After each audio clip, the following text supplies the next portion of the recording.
tell you all a phenomenal story. A story of a people who rose up against injustice.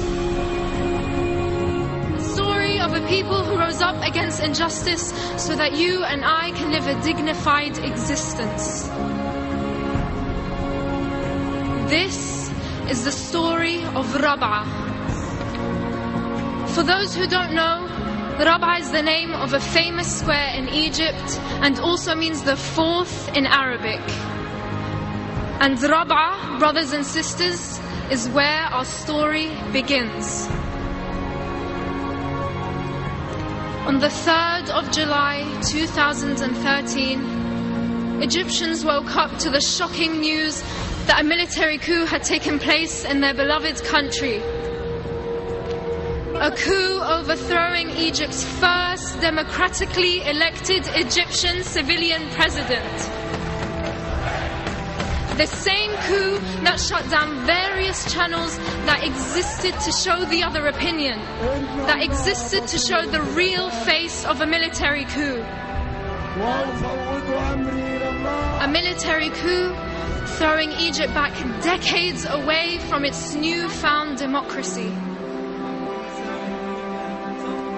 And this is where the heroes of our story come in. Egyptians from all walks of life risked their lives and decided that enough was enough. They gathered peacefully in the Rابعة Square and in all the cities and squares of Egypt for over 48 days. Why? Because they believed in freedom, they believed in democracy, and they believed in justice. Rابعة was a spectacular example of peace and unity.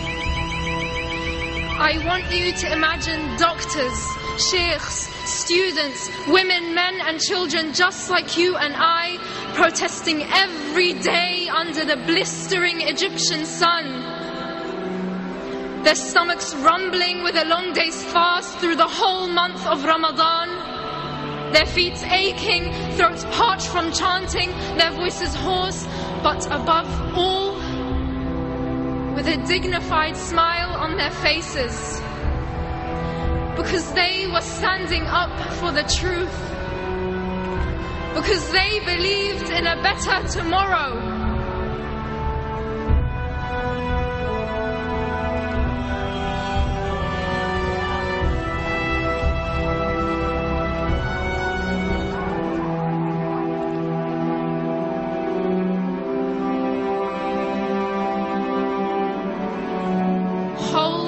That thought into your mind. Remember the children's faces smiling as they're holding up placards saying, "Remember me." Remember the scenes of the protesters praying all night and chanting all morning. Keep that image of Rابعة in your minds as I move you on to another fateful date. The 14th of August 2013. Here, our story takes a sharp and distressing turn. That day, Egypt witnessed the worst state-led massacre in its history. We're talking about women, men and children being killed in cold blood. We're talking about over 2,600 people being killed for no charge and no crime, except that they dared come out and call for freedom and democracy in their own country. It was a day that marked the complete massacre and annihilation of any form of freedom and democracy in Egypt and any of its supporters. It was a day where bodies, tents, makeshift hospitals, and even the local mosque were burnt and torched down. It was a day where bulldozers closed off exits of Rابعة and all the cities and squares of Egypt. It was a day where the military forces and the police fired tear gas and live bullets into the crowd, not sparing anyone, young or old, woman or man.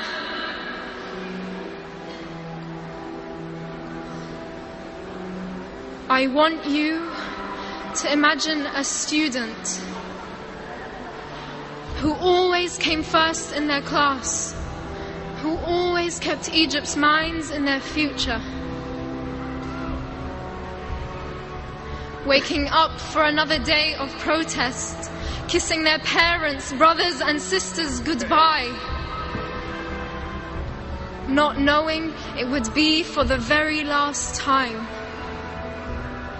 I want you to remember a man named Ahmed Asim, a man who came to convey and portray the truth through the lens of his camera.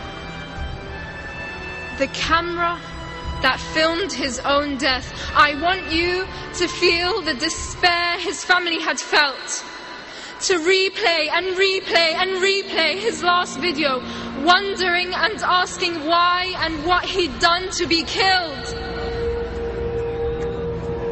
I want you to feel the pain of the oldest grandfather who slept on Egypt's tarmac and used the pavement as his pillow, standing up to protest. Why? Because he wouldn't let his children and grandchildren live through the 60 years of oppression, humiliation and injustice he had to live through. I want you to know of the mother who came to protest together with her 17-year-old daughter. That day, she only left with her daughter's body. She was shot not once, not twice, but 3 times. These are not just numbers. We are not just numbers.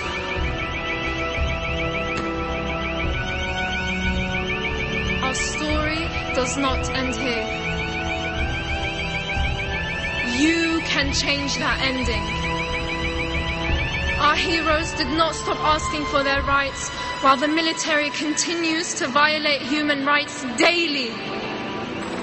Our heroes did not stop protesting peacefully and will not stop protesting peacefully until democracy is restored and until the revolution that inspired the world is reclaimed.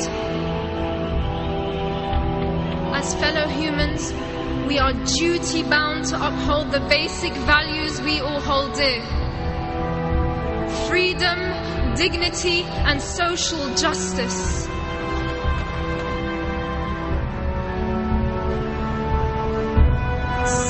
I urge you to write to your local MPs, attend demonstrations, and raise awareness in your schools and universities. Speaking out for truth and justice is not a choice. It is an obligation and a responsibility amongst each and every one of us. Because today here at GPU and the rest of the world, we are all Rابعة. Thank you.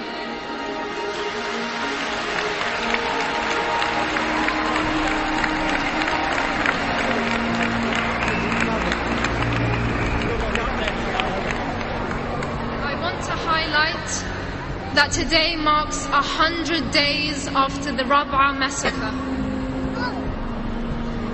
This symbol is the symbol of perseverance. It is the symbol of resistance. It is the symbol of hope. As GPU, can we all please raise our Rابعة signs for the cameras and for the world to know that we stand in solidarity with Egyptians. Thank you.